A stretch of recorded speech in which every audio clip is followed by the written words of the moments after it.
ओम शान्ति। ओम शान्ति। आज मिति 2077 साल मङ्सिर 8 गते सोमबार, तदनुसार 23 नोभेम्बर सन् 2020 बाबाको साकार मुरली।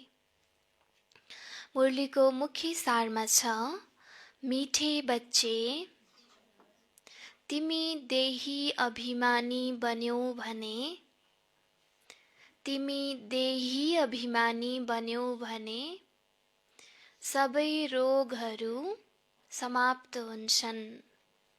मिठे बच्चे तिमी देही अभिमानी बन्यौ भने सबै रोगहरू समाप्त हुन्छन् र तिमी डबल श्रीपेचधारी विश्वको मालिक बन्छौ।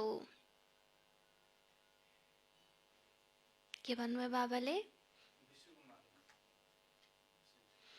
मिठे बच्चे तिमी देही अभिमानी बन्यौ भने, आत्मा अभिमानी बन्यौ भने के समाप्त हुन्छन्?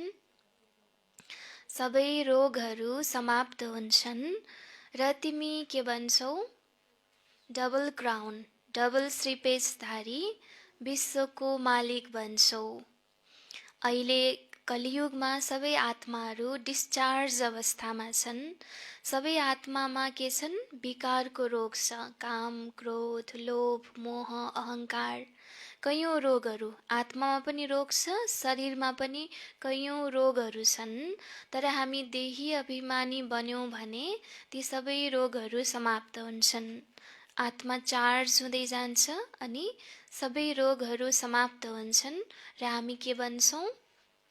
के बन्छौँ? डबल श्रीपेचधारी विश्वको मालिक बन्छौँ। प्रश्न छ, बाबाको सामुन्ने कुन बच्चाहरू बस्नुपर्छ? बाबाको सामुन्ने कुन बच्चाहरू बस्नुपर्छ? कुन बच्चाहरू बस्नुपर्छ होला? जो बच्चाहरूले ज्ञान डान्स गर्न सक्छन्।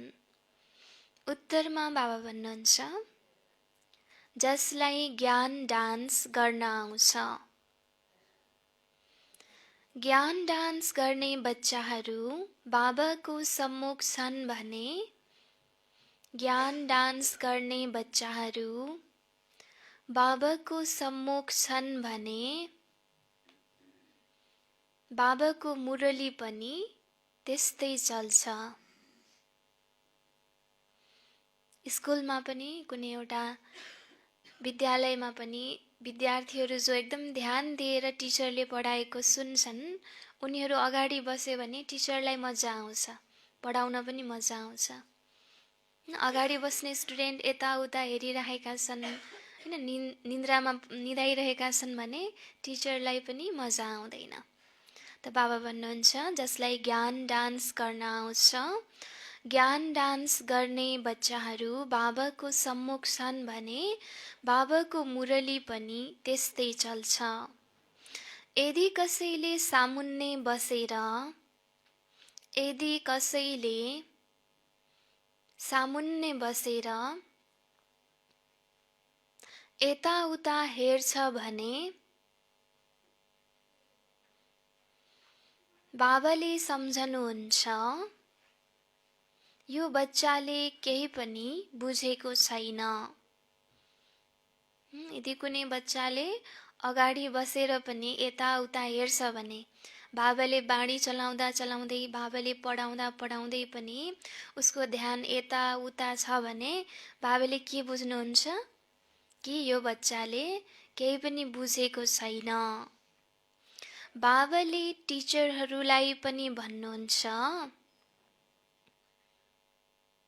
बाबाले टिचरहरूलाई पनि भन्नुहुन्छ, तिमीले यो कसलाई ल्याएका हौ? टिचरहरूलाई पनि भन्नुहुन्छ, तिमीले यो कसलाई ल्याएका हौ? जसले बाबाको सामुन्ने पनि हाई गरिरहन्छ, जसले बाबाको सामुन्ने पनि हाई गरिरहन्छ, हैन, उबासी गरिरहन्छ। भगवानले पढाउँदा पनि अगाडि बसेर हैन निन्द्रा आउने, यो कस्तो बच्चालाई कस्तो स्टुडेन्टलाई ल्यायौ भनेर बाबाले टिचरलाई पनि भन्नुहुन्छ। बच्चाहरूलाई त यस्तो बाबा मिल्नु भएको छ, बच्चाहरूलाई त यस्तो बाबा मिल्नु भएको छ, त्यसैले के हुन पर्यो? त्यसैले खुसीमा डान्स गर्नुपर्छ। बच्चाहरूलाई त यस्तो बाबा मिल्नु भएको छ, त्यसैले खुसीमा डान्स गर्नुपर्छ। एकपटक फेरि सुन्नुस्। प्रश्न छ, बाबाको सामुन्ने कुन बच्चाहरू बस्नुपर्छ? उत्तर, जसलाई ज्ञान डान्स गर्न आउँछ। ज्ञान डान्स गर्ने बच्चाहरू बाबाको सम्मुख छन् भने बाबाको मुरली पनि त्यस्तै चल्छ। यदि कसैले सामुन्ने बसेर यताउता हेर्छ भने बाबाले सम्झनुहुन्छ यो बच्चाले केही पनि बुझेको छैन। बाबाले टिचरहरूलाई पनि भन्नुहुन्छ, तिमीले यो कसलाई ल्याएका हौ जसले बाबाको सामुन्ने पनि हाई गरिरहन्छ। बच्चाहरूलाई त यस्तो बाबा मिल्नु भएको छ, त्यसैले खुसीमा के गर्नुपर्छ? खुसीमा डान्स गर्नुपर्छ। गीत छ, दूर देश का रहने वाला आया देश पराया। ओम शान्ति। मीठा प्यारा बच्चाहरूले गीत सुन्यौं। रुहानी बच्चाहरूले बुझेका छन् रुहानी बाबा जसलाई हामीले याद गर्दै आएका छौं, दुःखहर्ता सुखकर्ता वा तिमी माता पिता, फेरि आएर हामीलाई धेरै सुख दिनुहोस्, हामी दुखी छौं। यो सारा दुनियाँ दुखी छ किनकि यो हो कलियुगी पुरानो दुनियाँ। यो सारा दुनियाँ दुखी छ किनकि यो हो कलियुगी पुरानो दुनियाँ। पुरानो दुनियाँ अथवा पुरानो घरमा त्यति सुख हुन सक्दैन, हैन। नाम नै छ कलियुग। कलियुग अर्थात् जहाँ कलह क्लेश छ, हैन, कल झगडा छ। त पुरानो घरमा त्यति सुख हुन सक्दैन। पुरानो दुनियाँ अथवा पुरानो घरमा त्यति सुख हुन सक्दैन जति नयाँ दुनियाँ नयाँ घरमा हुन्छ। तिमी बच्चाहरूले सम्झन्छौ हामी विश्वको मालिक आदि सनातन देवी देवता थियौं, हामीले नै 84 जन्म लिएका छौं। बाबा भन्नुहुन्छ तिमीले आफ्नो जन्मलाई जान्दैनौ, हैन। हामीले आफ्नो जन्मलाई जान्दैनौ। पहिलाको जन्ममा हामी के थियौं थाहा छ र? थाहा छैन नि। कति जन्म पाठ खेलेका छौं। अब सबैको 84 जन्म हुँदैन, हैन। कति जन्म थियो हाम्रो त्यो हामीलाई थाहा हुँदैन। बाबा भन्नुहुन्छ तिमीले आफ्नो जन्मलाई जान्दैनौ, कति जन्म पाठ खेलेका छौ। मनुष्यले सम्झन्छन् 84 लाख पुनर्जन्म हुन्छन्। एक पुनर्जन्म कति वर्षको हुन्छ? 84 लाखको हिसाबले त सृष्टि चक्र धेरै लामो हुन्छ। मनुष्यले सम्झन्छन् 84 लाख पुनर्जन्म हुन्छ। 84 लाख पुनर्जन्म हुने हो भने त हैन सृष्टि चक्र कति लामो हुन्थ्यो होला। तिमी बच्चाहरूलाई थाहा छ हामी आत्माहरूका पिता हामीलाई पढाउन आउनु भएको छ। हामी पनि दूर देशका निवासी हौं। हामी कोही पनि यहाँका निवासी होइनौं। हामी कहाँका निवासी हौं? दूर देश परम धामका निवासी हौं। हामी कोही पनि यहाँका निवासी होइनौं। अर्थात् यो हाम्रो थायी घर होइन, पर्मानेन्ट घर होइन। यहाँ हामी पाठ खेल्न आएका हौं। हामीलाई पनि बाबालाई पनि हामीले परम धाममा याद गर्छौं। अहिले यो पराई देशमा आएका छौं। शिवलाई बाबा भनिन्छ, रावणलाई बाबा भनिदैन, हैन। रावणलाई कहिले बाबा भनेको सुन्नुभएको छ र? हुँ? भगवानलाई बाबा भनिन्छ। बाबाको महिमा भिन्नै छ। 5 विकारको कसले महिमा गर्छन् र? देह अभिमान त धेरै ठुलो रोग हो हैन। देहको अभिमानमा आउनु, देहको भानमा आउनु यो धेरै ठुलो रोग हो। हामी देही अभिमानी बन्यौँ भने कुनै रोग रहँदैन र हामी विश्वको मालिक बन्छौँ।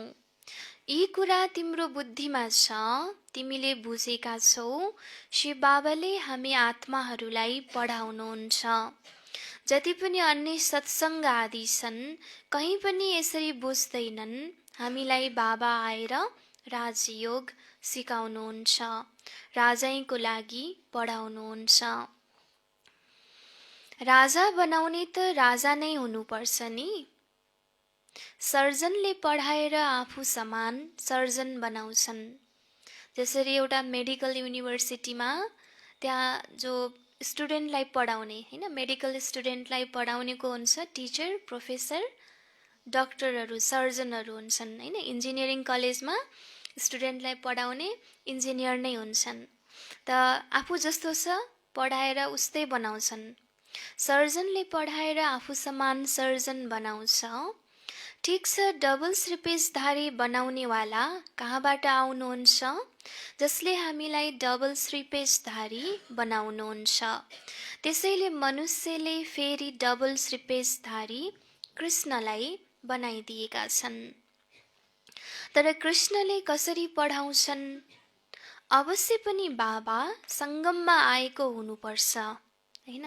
त कृष्णले त कसरी पढाउनुहुन्छ? कृष्ण त स्वयं शरीरधारी हुनुहुन्थ्यो। कृष्ण त सत्ययुगी दुनियाँको प्रिन्स हुनुहुन्थ्यो हैन। कृष्णलाई जन्म दिने मातपिता हुनुहुन्थ्यो। कृष्णले आफै पनि शिक्षा लिने राजगुरुहरू थिए कृष्णका। तर कृष्णले कसरी पढाउँछन्? अवश्य पनि बाबा सङ्गम युगमा सङ्गममा आउनुभएको हुनुपर्छ। आएर राजाई स्थापना गर्नुभएको हुनुपर्छ। बाबा कसरी आउनुहुन्छ यो तिमी सिवाय अरू कसैको बुद्धिमा छैन हैन। भगवानको अवतरण कसरी हुन्छ, भगवानले पढाउने प्रोसेस कस्तो छ, यो हामी बच्चाहरू सिवाय अरू कसैको बुद्धिमा छैन। दूर देशबाट बाबा आएर हामीलाई पढाउनुहुन्छ हैन। बाबाले हामीलाई नशा चढाउँदै हुनुहुन्छ कि कसैको पनि बुद्धिमा नभएको कुरा तिम्रो बुद्धिमा छ हैन। कसैलाई पनि थाहा नभएको कुरा तिमीलाई थाहा हुँदैछ त तिमीलाई कति खुसी हुन पर्यो। दूर देशबाट हैन, कति टाढा छ हेर्नुहोस् त परमधाम हैन। कुनै माइलेज गर्नै सकिँदैन, कुनै डिस्टेन्स नाप्नै सकिँदैन। त्यति टाढाबाट बाबा आएर हामीलाई पढाउनुहुन्छ, राजयोग सिकाउनुहुन्छ। बाबा भन्नुहुन्छ मेरो कुनै लाइट वा रत्न जडित ताज छैन। उहाँले कहिल्यै राजाई पाउनुहुन्न, डबल श्रीपेशधारी बन्नुहुन्न, अरूलाई बनाउनुहुन्छ। बाबा भन्नुहुन्छ म यदि राजा बने भने फेरि रङ्क पनि बन्नुपर्छ। रङ्क भनेको के हो? रङ्क भनेको प्रजा हैन। बाबाले भन्नुहुन्छ कि यदि पनि म पनि आएर सृष्टि चक्रमा राजा बने भने फेरि प्रजा पनि बन्नपर्छ। बाबाको पनि फेरि जन्म मरणको चक्रमा बाबा आउनुभयो भने बाबाको आत्मा पनि त फेरि डिस्चार्ज हुन्छ नि हैन। तिमी नै राजा थियौ, अहिले रङ्क बनेका छौ। तिमी पनि डबल श्रीपेशधारी बन्छौ। त्यसैले तिमीलाई बनाउनेवाला पनि डबल श्रीपेशधारी हुनुपर्छ, जससँग फेरि तिम्रो योग लागोस्। जो जस्तो हुन्छ उसले उस्तै आफू समान बनाउँछ। सन्यासीले कोसिस गरेर सन्यासी बनाउँछन्। तिमी गृहस्थी, ती सन्यासी, त्यसैले फेरि तिमी अनुयायी त भएनौ। फलानु शिवानन्दको अनुयायी हो, तर ती सन्यासीहरू शिर मुड्नेवाला हुन्। तिमीले त अनुसरण गर्दैनौ हैन। त भक्तिमा पनि कोही सन्यासीको कोही अनुयायी छ भने पनि त भन्ने बेलामा त अनुयायी भनिन्छ, तर सन्यासीले जुन लाइफस्टाइल, जुन एउटा दिनचर्या सन्यासीको हुन्छ जीवनशैली, त उसको चाहिँ सो कल्ड अनुयायीहरूले त्यो लाइफस्टाइल त उनीहरूले एडोप्ट गरेका हुँदैनन्, फलो गरेका हुँदैनन् हैन। त बाबा भन्नुहुन्छ ती सन्यासीहरू शिर मुड्नेवाला हुन्, तिमीले त अनुसरण गर्दैनौ, त्यसैले तिमीले फेरि अनुयायी किन भन्छौ? अनुयायी त ऊ हो जसले तुरुन्तै कपडा उतारेर गेरु वस्त्र पहिरिन्छ। तिमी त गृहस्थमा विकार आदिमा रहन्छौ, फेरि शिवानन्दका अनुयायी कसरी भन्छौ? गुरुको त काम हो सद्गति गर्नु, गुरुले त यस्तो भन्दैनन् फलानालाई याद गर। फेरि त स्वयं गुरु भएनन्, मुक्तिधाममा जानको लागि पनि युक्ति चाहिन्छ हैन। संसारमा केवल एउटै गुरु हुनुहुन्छ जसले स्वयं भन्नुहुन्छ तिमीले मलाई याद गर्यौ भने तिम्रो सद्गति हुन्छ। तिमी बच्चाहरूलाई सम्झाइएको छ तिम्रो घर हो मुक्तिधाम अथवा निराकारी दुनिया। आत्मालाई भनिन्छ निराकारी आत्मा, शरीर 5 तत्त्वले बनेको छ। आत्माहरू कहाँबाट आउँछन्? परमधाम निराकारी दुनियाँबाट। त्यहाँ धेरै आत्माहरू रहन्छन्, त्यसलाई भनिन्छ, के भनिन्छ परमधामलाई?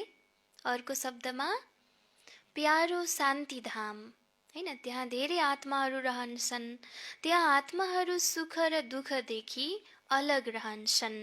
यो राम्ररी निश्चय गर्नु छ हैन। यस्तो होइन कि परमधामबाट उत्पत्ति हुँदै हैन धरतीमा आत्माहरू आउने होइन।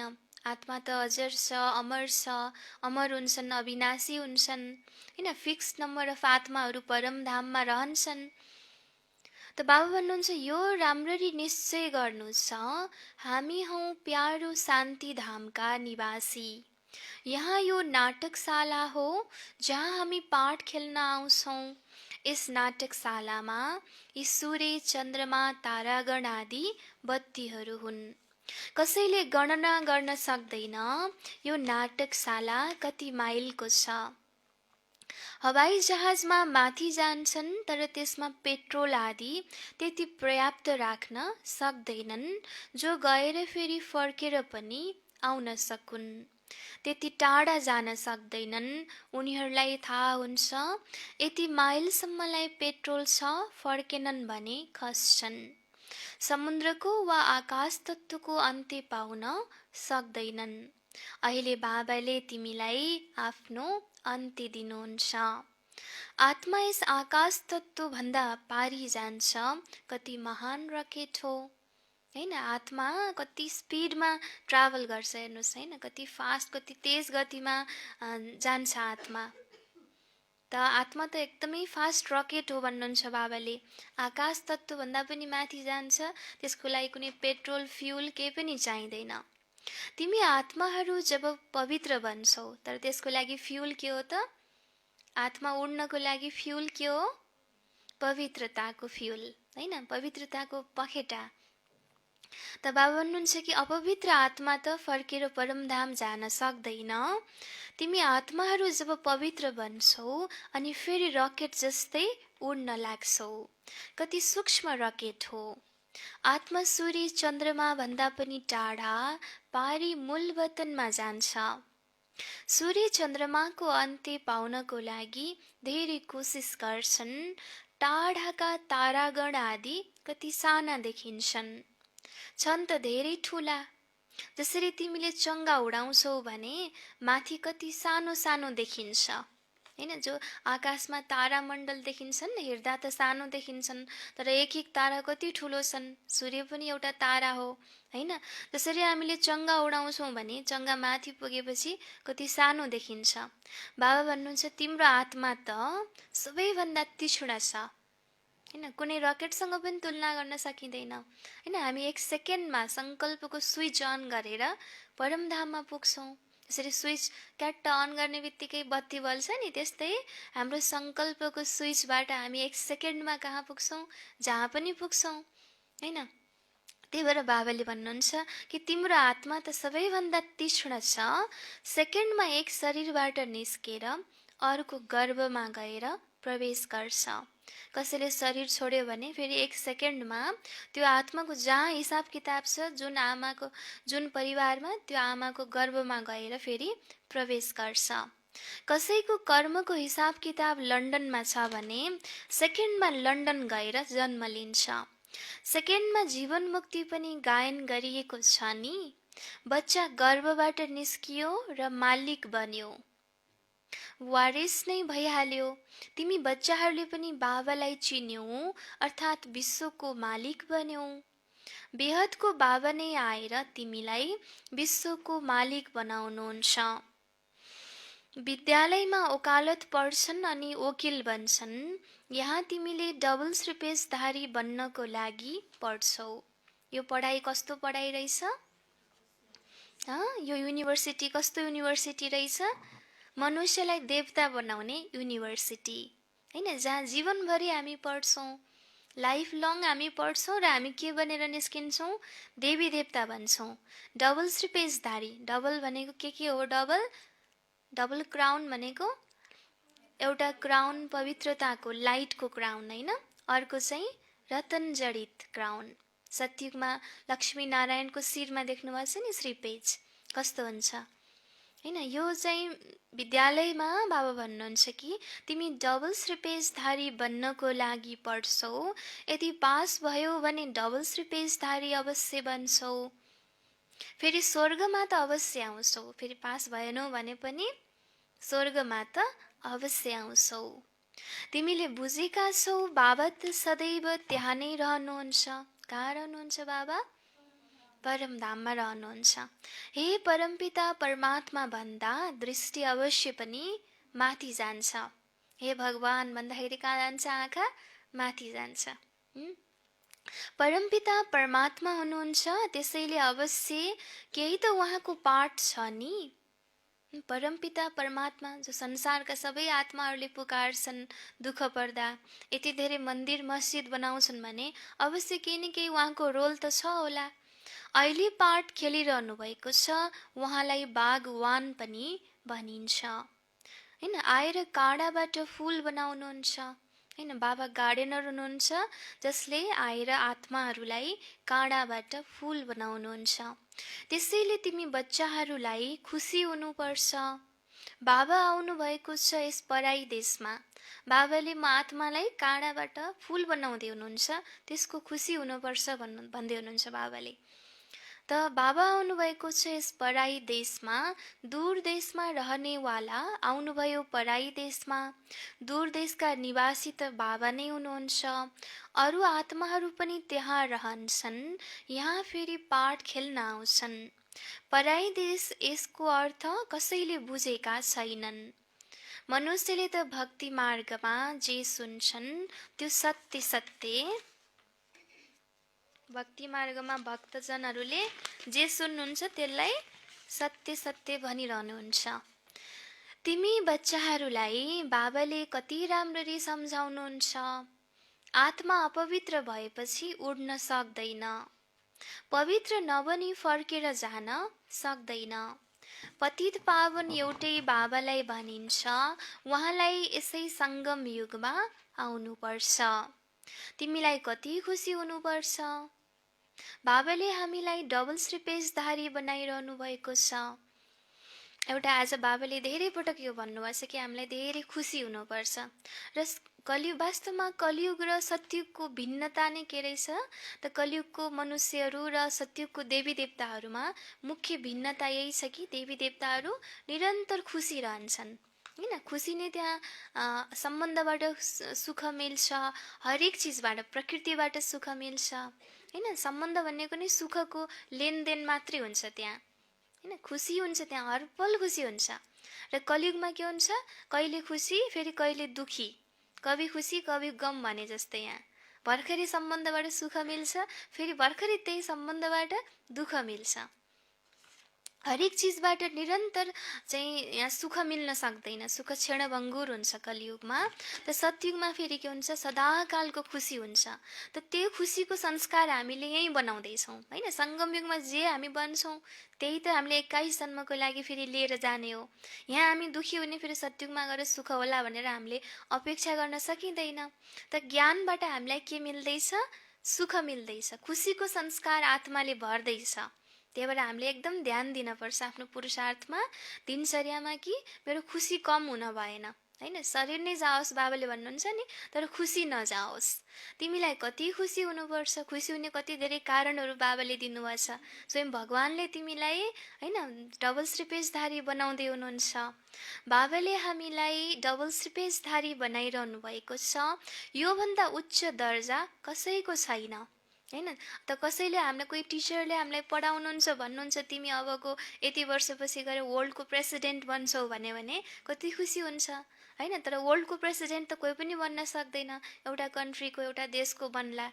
त्यो पनि बाबाले भन्नुहुन्छ कि योभन्दा ठुलो दर्जा अरू कुनै पनि छैन। डबल क्राउन देवी देवता बन्नु, योभन्दा ठुलो पोस्टहरू, स्ट्याटसहरू कहीँ हुन सक्दैन, अरू कसैको हुन सक्दैन।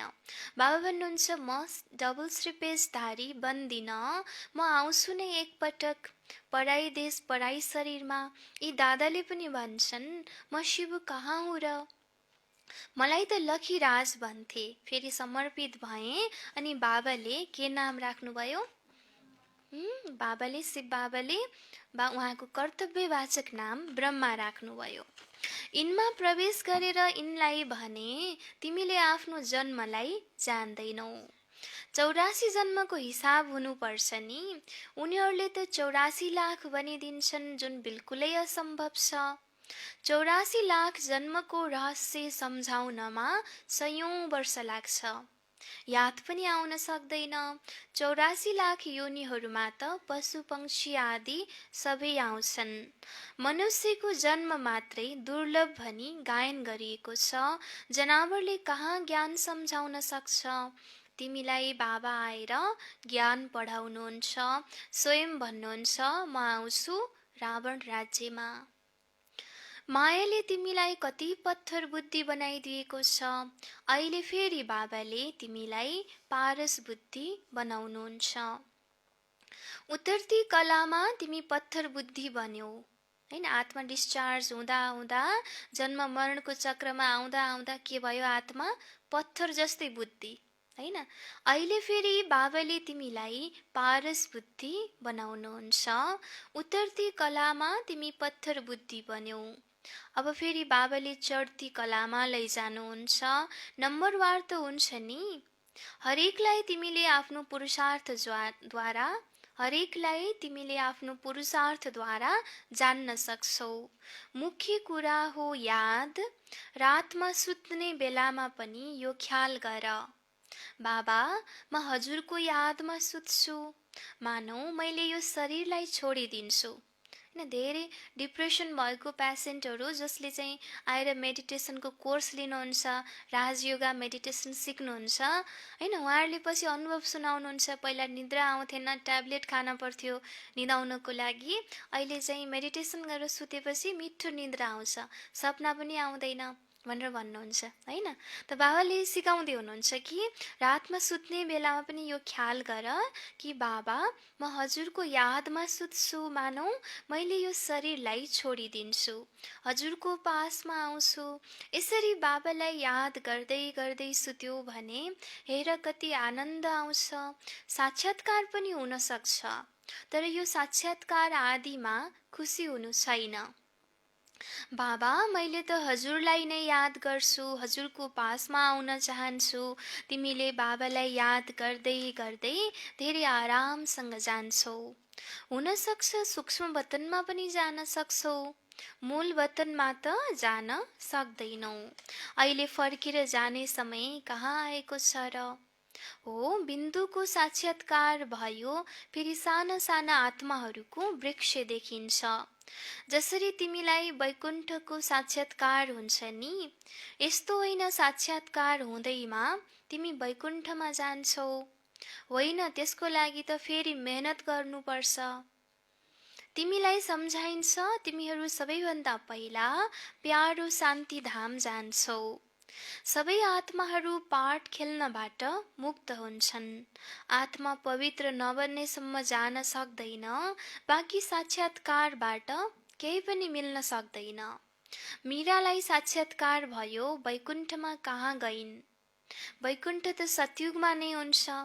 अहिले तिमीले वैकुण्ठको मालिक बन्नको लागि तयारी गरिरहेका छौ। बाबाले ध्यान आदिमा जान त्यति दिनुहुन्न, किनकि तिमीले त पढ्नु छ नि। बाबा आएर पढाउनुहुन्छ, सबैको सद्गति गर्नुहुन्छ। विनाश पनि सामुन्ने छ, तर असुरहरू र देवताहरूको लडाईँ त हुँदैन। उनीहरू आपसमा लड्छन्, किनकि तिम्रो लागि नयाँ दुनियाँ हुनुपर्छ। तिम्रो लडाईँ हो कोसँग? तिम्रो लडाईँ हो मायासँग। तिमी धेरै प्रसिद्ध योद्धा हौ, तर कसैले जान्दैन। बाबाले भन्नुहुन्छ नि, फेमस वारियर्स। तिमी धेरै प्रसिद्ध योद्धा हौ, तर कसैले तिमीलाई चिन्दैन। देवीहरूको यति गायन किन गरिन्छ? अहिले तिमीले विश्वलाई योग बलद्वारा स्वर्ग बनाउँछौ। देवीहरूको यति धेरै महिमा पूजन किन गरिन्छ? देवताहरूको देवीहरूको असुरसँग युद्ध देखाइन्छ, हैन? देवासुर सङ्ग्राम देखाइन्छ, तर साँच्चैको देवीहरूको असुरसँग युद्ध भएको थिएन। यो त एउटा मनोयुद्धलाई देखाइएको हो, हैन? मान्छेको मनभित्रै के हुन्छ? दिव्यता पनि हुन्छ, आसुरियत पनि हुन्छ, मनभित्रै द्वन्द्व चल्छ। अहिले तिमीले विश्वलाई योग बलद्वारा स्वर्ग बनाउँछौ। अहिले तिमीलाई बाबा मिल्नु भएको छ। तिमीलाई सम्झाइरहनुहुन्छ, ज्ञानद्वारा नयाँ दुनियाँ जिन्दाबाद हुन्छ। यी लक्ष्मी नारायण नयाँ दुनियाँको मालिक थिए नि। अहिले पुरानो दुनियाँ हो। पुरानो दुनियाँको विनाश पहिला पनि मिसाइलद्वारा भएको थियो। महाभारत लडाईँ भएको थियो। त्यति बेला बाबाले राजयोग पनि सिकाउनु भएको थियो। अहिले पनि यथार्थमा बाबाले राजयोग सिकाइरहनु भएको छ। बाबाले नै तिमीलाई सत्य बताउनुहुन्छ। सच्चा बाबा आउनुहुन्छ, त्यसैले तिमी सदैव के गर्न पर्यो? सच्चा बाबा आउनुहुन्छ, त्यसैले तिमी सदैव खुसीमा डान्स गर्छौ, हैन? खुसी भयो नि के हुन्छ? मनमा डान्स चल्छ नि, हैन? खुट्टाले नाच्न पनि पर्दैन। खुट्टाले नाच्दाखेरि त के हुन्छ? म्युजिक चाहिन्छ, अरूलाई डिस्टर्ब हुन्छ, खुट्टाको आवाज निस्किन्छ। तर मन खुसी भयो भने मन डान्स गरेको, हैन? कसैलाई डिस्टर्ब पनि हुँदैन, हैन? अझै खुसी हुन्छ सबैलाई।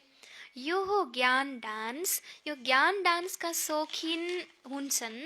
जो यो ज्ञान डान्सका शौखिन हुन्छन्, उनीहरू नै सामुन्ने बस्नुपर्छ। जसले बुझ्दैनन् उनीहरूलाई त के हुन्छ? ज्ञान सुन्दा पनि हाई आउँछ। बुझिन्छ, यसले केही पनि बुझ्दैन।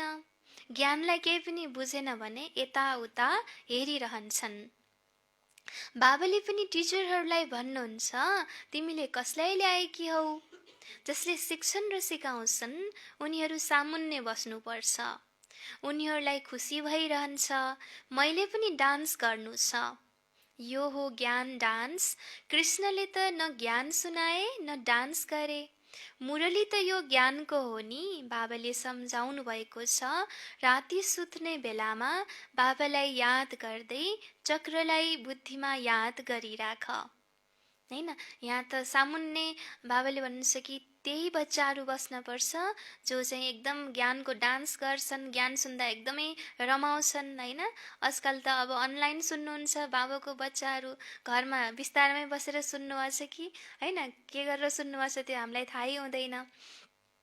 त बाबा भन्नुहुन्छ कि मुरली त यो ज्ञानको हो नि। बाबाले सम्झाउनु भएको छ, राति सुत्ने बेलामा बाबालाई याद गर्दै चक्रलाई बुद्धिमा याद गरिराख। सुत्ने बेलामा के गर्ने? बाबालाई याद गर्दै चक्रलाई बुद्धिमा याद गरिराख। सुत्ने बेलामा हाम्रो सबकन्सियस माइन्ड एक्टिभ भएको हुन्छ।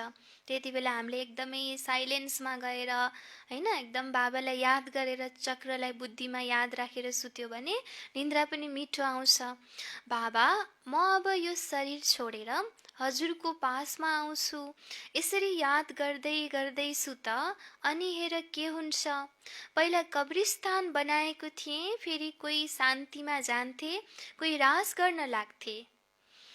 जसरी बाबालाई चिन्दै चिन्दैनन् होइन, बाबाको हिस्ट्री हलमा फोटो छ नि कि बाबाको त्यो पहाडीमा सबैजना एकदमै सुतेर होइन योग गरेको त्यो फोटो पनि छ। बाबाले सबैजनालाई एकदम कब्रिस्तान जस्तै, सबैलाई लास जस्तै बना, अब एकदम आफ्नो यो शरीरलाई छोडेको अनुभूति गर भनेर त्यसरी पनि बाबाले योगको अभ्यास गराउनुहुन्थ्यो। त फेरि कोही त शान्तिमा जान्थे, फेरि कोही रास गर्न थाल्थे। जसले बाबालाई चिन्दै चिन्दैनन् उनीहरूले याद कसरी गर्न सक्छन्? मनुष्यले बाबालाई चिन्दैनन् भने बाबालाई याद कसरी गरून्? जसको परिचय नै छैन उसलाई त याद कसरी गर्न सकिन्छ होइन। यादको एउटा प्रमुख मुख्य आधार भनेको परिचय हो। त दुनियाँमा सबै मनुष्यले भगवानलाई चिनेका छैनन्, त उनीहरूले यथार्थ तरिकाले याद गर्न पनि सक्दैनन्। त मनुष्यले बाबालाई चिन्दैनन् भने बाबालाई याद कसरी गरून्? त्यसैले बाबा भन्नुहुन्छ, म जो हुँ जस्तो हुँ, मलाई कसैले पनि जानेका छैनन्। अहिले तिमीलाई कति समझ आएको छ? तिमी हौ गुप्त योद्धा। योद्धाको नाम सुनेर देवीहरूका तरबार बाण आदि बनाइदिएका छन्। तिमी योद्धा हौ योग बलका। वास्तवमा बाबाले हामीलाई भन्नुभएको रहेछ कि तिमी त वारियर हौ, फेमस वारियर हौ, तिमी गुप्त वारियर हौ, गुप्त योद्धा हौ। तर यही ज्ञानलाई फेरि के भयो त, यो ज्ञानलाई नै चाहिँ सुनेर फेरि भक्तहरूले के बनाए? देवीहरूको हातमा तरबार बाण आदि बनाइदिए कथाकारहरूले। तिमी योद्धा हौ योग बलका, योग बलद्वारा विश्वको मालिक बन्छौ। जसले जतिसुकै कोसिस गरे पनि बाहुबलद्वारा जित्न सक्दैनन् होइन। देवी देवताहरूले कुनै हिंसक युद्ध होइन गरेको हुन सक्दैन। जब अहिंसा परमो धर्म भनिन्छ भने देवी देवताहरूले पक्कै पनि हिंसा गरेका थिएनन् होइन। र बाबा भन्नुहुन्छ कि बाहुबलबाट कसैले पनि जित्न सक्दैन, हिंसक युद्धबाट कसैले पनि विजय प्राप्त गर्न सक्दैन। भारतवर्षको योग प्रसिद्ध छ, यो बाबाले नै आएर सिकाउनुहुन्छ। यो पनि कसैलाई थाहा छैन होइन। भारतवर्षको योग, राजयोग एकदम प्रसिद्ध छ, त बाबाले नै आएर यो सिकाउनुहुन्छ, तर यो कसैलाई पनि थाहा छैन। उठ्दा बस्दा बाबालाई नै याद गरिराख। अब आज दिनभरि सम्झिन पर्यो, उठ्ने बेलामा, बस्ने बेलामा, हिँड्ने बेलामा के सम्झिने? बाबालाई याद गरिराख्ने। मुरलीको अरू केही पोइन्टहरू याद नभए पनि यो चाहिँ याद गर्नु होला। आज बाबाले भन्नुभएको छ कि उठ्दा बस्दा बाबालाई नै याद गरिराख। भन्छन् योग लाग्दैन, योग शब्द उडाइदेऊ। बच्चाहरूले त बाबालाई याद गर्छन् नि, योग योग भन्यो भने कसरी योग गर्ने, मैले त योग गर्न जानेकै छैन, मैले त ज्योति देख्दै देख्दिनँ यहाँ निधारमा भन्नुहुन्छ कतिले होइन। त बाबाले भन्नुहुन्छ त्यो योग शब्द प्रयोग गर्दाखेरि कम्प्लिकेटेड लाग्छ, त्यसैले योग शब्द नै उडाइदेऊ। बच्चाहरूले त बाबालाई याद गर्छन् नि होइन। लौकिकमा पनि त आफ्नो बच्चाले आफ्नो परिवारका सदस्यलाई, कोही पनि व्यक्तिले आफ्नो परिवारका सदस्यलाई त याद गर्न त मुस्किल हुँदैन होइन। त शिव बाबा भन्नुहुन्छ, म एकलाई याद गर, म नै सर्वशक्तिमान हुँ, मलाई याद गर्नाले तिमी सत्वप्रधान बन्छौ होइन। बाबा भन्नुहुन्छ कि म एकलाई याद गर, म नै सर्वशक्तिमान हुँ, मलाई याद गर्नाले तिमी सत्वप्रधान बन्छौ। देहधारी व्यक्तिलाई याद गर्यो भने के हुन्छ? आत्माको ब्याट्री डिस्चार्ज नै हुन्छ। चाहे जतिसुकै प्रिय, जतिसुकै गुणवान व्यक्ति नहोस्, किन नहोस् त्यो व्यक्ति होइन, चाहे जतिसुकै तपस्वी या कुनै साधु सन्त किन नहोस्, देहधारी व्यक्ति चाहिँ पावर हाउस हुनै सक्दैन होइन। ब्याट्री चार्ज के हुन्छ? पावर हाउसबाट हुन्छ। एउटा ब्याट्रीले अर्को ब्याट्रीलाई चार्ज गर्न त सक्दैन नि। त्यसैले बाबा भन्नुहुन्छ, म त सर्वशक्तिमान हुँ, तिमीले मलाई याद गर्यौ भने सत्वप्रधान बन्छौ। सत्वप्रधान बनेपछि फेरि आत्माहरूको बरियात निस्किन्छ। जसरी मौरीहरूको बरियात हुन्छ नि, बरियात भनेको जन्ती होइन, जन्ती जस्तै त मौरीहरूको पनि के हुन्छ? एउटा हुल हुन्छ होइन, झुन्डमा मौरीहरू उड्छन्। यो हो शिव बाबाको बरियात। शिव बाबाको पछाडि सबै आत्माहरू लामखुट्टे जस्तै जान्छन्, बाँकी सबै शरीर समाप्त हुन्छन् हैन। अब यो विश्व नाटक अन्त्य हुने समयमा हामी छौँ। अन्त्यमा के हुन्छ, सबै आत्माहरू लामखुट्टे जस्तै शरीरलाई छोडेर फेरि परमधाममा भाग्छन्। त बाँकी शरीर सबै समाप्त हुन्छन्। अच्छा, मिठे मिठे सिकिलधे बच्चाहरूप्रति मातापिता बाप दादाको याद प्यार एवं गुड मर्निङ। रुहानी बाबाको रुहानी बच्चाहरूलाई नमस्ते। हामी रुहानी बच्चाहरूको पनि रुहानी बाबालाई गुड मर्निङ, नमस्ते बाबा, नमस्ते। धारणाको लागि मुख्य सार। राति सुत्नभन्दा पहिला आज बाबाले मुख्य मुख्य पोइन्टहरू के भन्नुभयो त? के भन्नुभयो? चक्र बुद्धिमा चलाउने। अरू उठ्दा बस्दा बाबालाई याद गर्ने हैन। सुत्न अगाडि हाम्रो कस्तो अवस्था हुनपर्छ त्यो पनि बाबाले आज विशेष जोड दिनुभयो। राति सुत्नभन्दा पहिला बाबासँग मिठा मिठा कुरा गर्नु छ। राति सुत्नभन्दा पहिला बाबासँग मिठा मिठा कुरा गर्नु छ।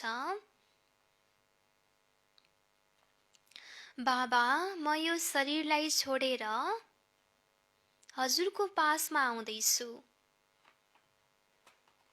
बाबा, म यो शरीरलाई छोडेर हजुरको पासमा आउँदैछु। यदि हामी बाबाको यादमा यसरी विधिपूर्वक हैन, यो खुद भगवानले हैन, बाबाले खुद मुरलीमा भनेको कुरा, यसलाई हामीले फलो गर्यौं भने के हुन्छ कि एकदमै अशरीरी अवस्थामा हामी सुत्छौँ भने रातभरि जुन सुत्छौँ नि हामी 6 घण्टा 8 घण्टा, त्यो 8 घण्टा पनि मेडिटेसनकै टाइममा काउन्ट हुन्छ हैन। त्यो योग गरेकै मानिन्छ त्यसलाई पनि। बाबाले दिनमा 8 घण्टा योग गर हैन, दिनमा कति घण्टा योग गर भन्नुहुन्छ नि। त एकदम योगयुक्त भएर हामी सुत्यौँ भने निन्द्राको समय पनि त्यो योग निद्रा भयो हैन। बाबा मम्मा कसरी सुत्नुहुन्थ्यो पहिला पहिला हैन, मम्मा सुत्ने बेलामा कसरी सुत्नुहुन्थ्यो। बाबा, म यो शरीरलाई छोडेर हजुरको पासमा आउँदैछु। यसरी याद गरेर सुत्नु छ। याद नै मुख्य हो। याद नै मुख्य हो। यादद्वारा नै पारस बुद्धि बन्छौ। याद नै मुख्य हो। यादद्वारा नै पारस बुद्धि बन्छौ। राति सुत्नुभन्दा पहिला बाबासँग मिठा मिठा कुरा गर्नु छ। बाबा, म यो शरीरलाई छोडेर हजुरको पासमा आउँदैछु। यसरी याद गरेर सुत्नु छ। याद नै मुख्य हो। यादद्वारा नै पारस बुद्धि बन्छौ। 2 नम्बर, 5 विकारहरूको रोगबाट बच्नको लागि 5 विकारहरूको रोगबाट बच्नको लागि के गर्ने भन्नुभयो बाबाले आज? विकारको रोगबाट बच्न के गर्ने भाइजी? देही अभिमानी रहने पुरुषार्थ गर्नु छ। देही अभिमानी रहने पुरुषार्थ गर्नु छ। अथाह खुसीमा रहनु छ।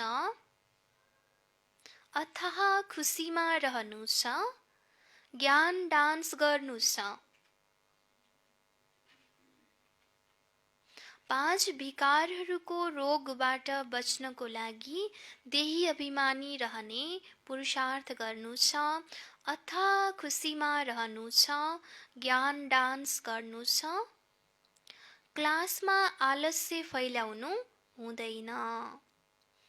क्लासमा आलस्य फैलाउनु हुँदैन। एकजनालाई निन्द्रा आयो, एकजनालाई आलस्य भयो भने के हुन्छ? त्यसको प्रकम्पन, त्यसको वायुमण्डल फेरि सबैलाई त्यसले असर गर्छ। अथाह खुसीमा रहनु छ। ज्ञान डान्स गर्नु छ। क्लासमा आलस्य फैलाउनु हुँदैन। आज बाबाको वरदान छ। त्रिकालदर्शी स्टेजद्वारा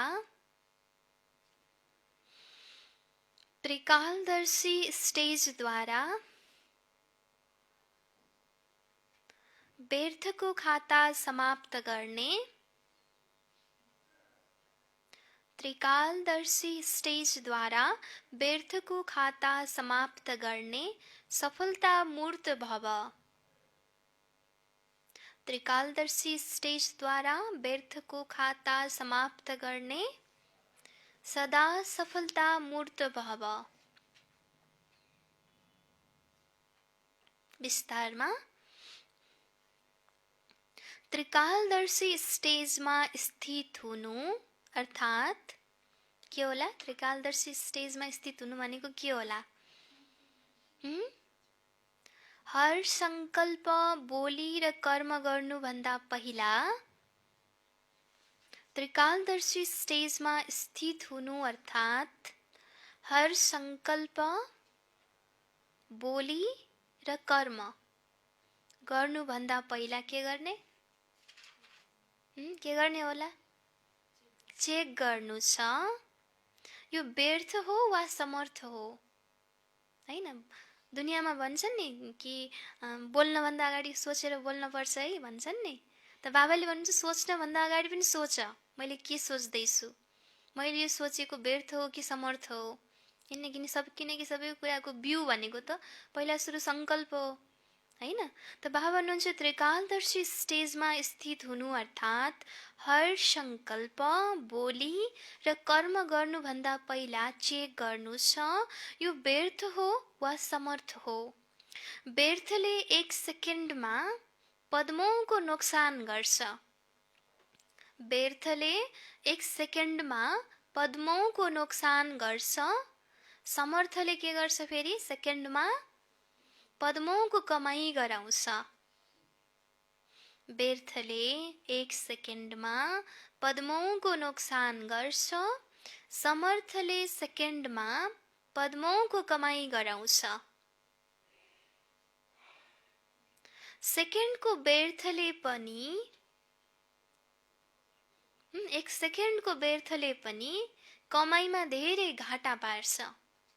कमाईमा धेरै घाटा पार्छ किनकि त्यो 1 सेकेन्डको लिङ्क फेरि के छ यो ड्रामामा, हैन? कयौं मिनेट, घण्टा, वर्ष, जन्मसँग लिङ्क छ हेर्नुहोस्, हैन? 1 सेकेन्ड वेस्ट गयो भने त्यसले फेरि कयौं वेस्टको खाता सुरु गर्छ। सेकेन्डको व्यर्थले पनि कमाईमा धेरै घाटा पार्छ, जसबाट गरेको कमाई गुम हुन जान्छ। जसबाट गरेको कमाई गुम हुन जान्छ। त्यसैले एक कालदर्शी भएर कर्म गर्नुको सट्टा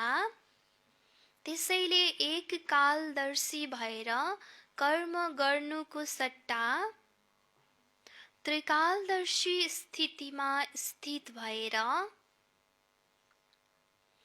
एककालदर्शी भएर कर्म गर्नुको सट्टा त्रिकालदर्शी स्थितिमा स्थित भएर कर्म गर्यो भने व्यर्थ समाप्त हुन्छ।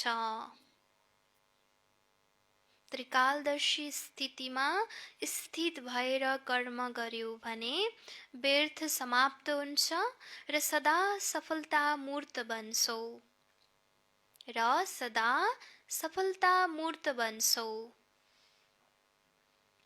एकपटक फेरि सुन्नुस्। त्रिकालदर्शी स्टेजद्वारा व्यर्थको खाता समाप्त गर्ने सदा सफलता मूर्त भव। विस्तारमा त्रिकालदर्शी स्टेजमा स्थित हुनु अर्थात् हर संकल्प, बोली र कर्म गर्नुभन्दा पहिला चेक गर्नु छ यो व्यर्थ हो वा समर्थ हो। व्यर्थले 1 सेकेन्डमा पद्मौंको नोक्सान गर्छ, समर्थले सेकेन्डमा पद्मौंको कमाई गराउँछ। सेकेन्डको व्यर्थले पनि कमाईमा धेरै घाटा पार्छ, जसबाट गरेको कमाई गुम हुन जान्छ। त्यसैले एक कालदर्शी भएर कर्म गर्नुको सट्टा त्रिकालदर्शी स्थितिमा स्थित भएर कर्म गर्यो भने व्यर्थ समाप्त हुन्छ र सदा सफलता मूर्त बन्छौ। स्लोगन: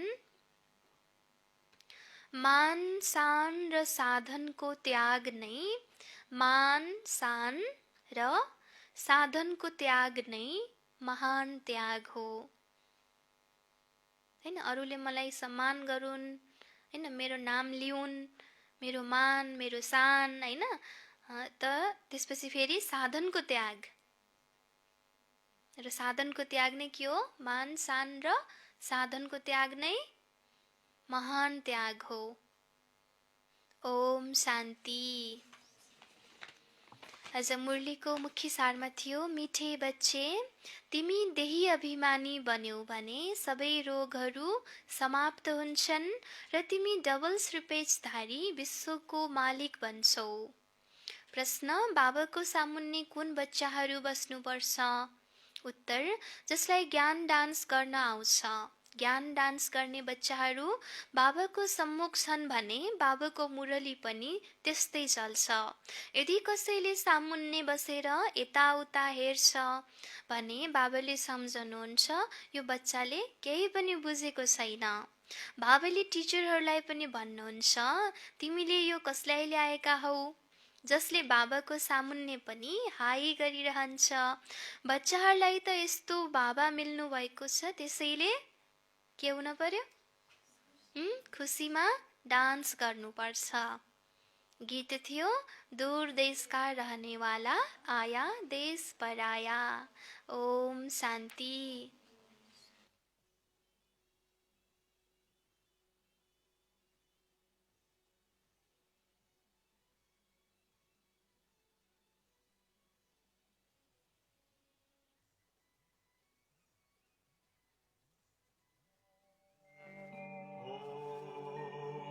शांति शांति ओम शांति शांति।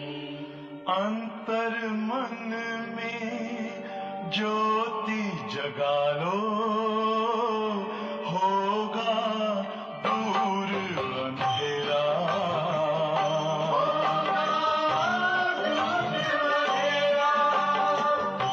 शिव का कर लो ध्यान, आ रहा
ज्योति जगा लो, होगा दूर अंधेरा।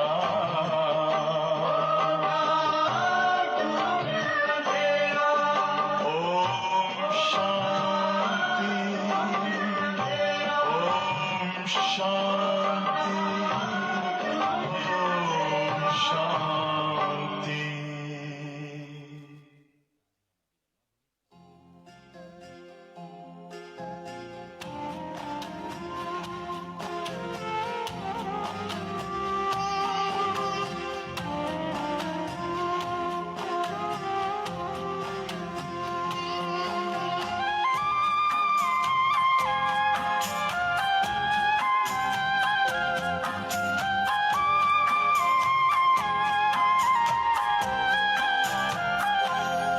तेरी याद में मैं मगन हो गया हूँ, तेरी याद में मैं मगन हो गया हूँ। न जाने मैं किस लोक में खो गया हूँ,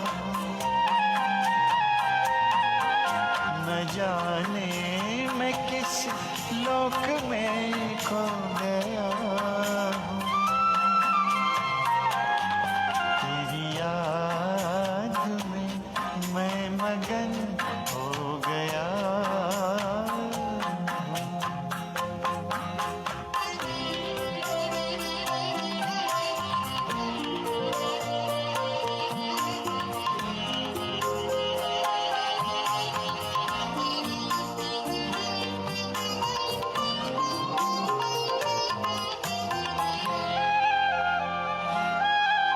मेरे दिल की बातें तो दिल से सुनता, कहूँ क्या मैं मुख से तू पहले ही सुनता।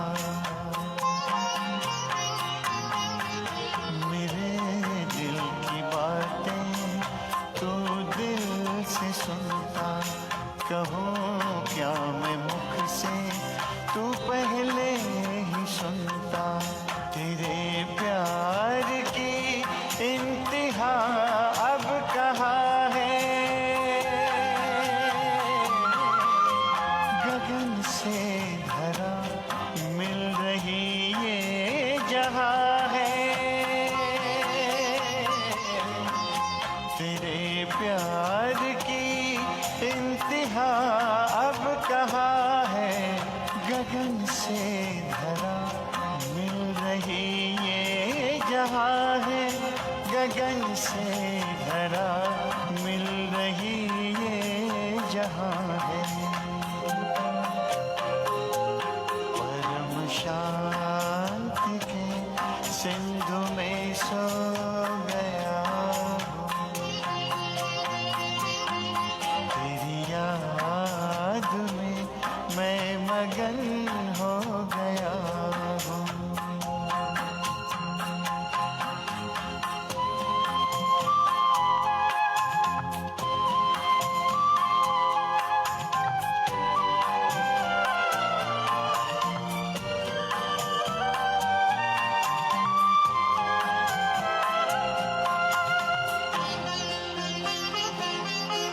प्रभु या खुदा या सखा क्या कहूँ मैं, जो भी हो तुम बिन रह ना सकूँ मैं।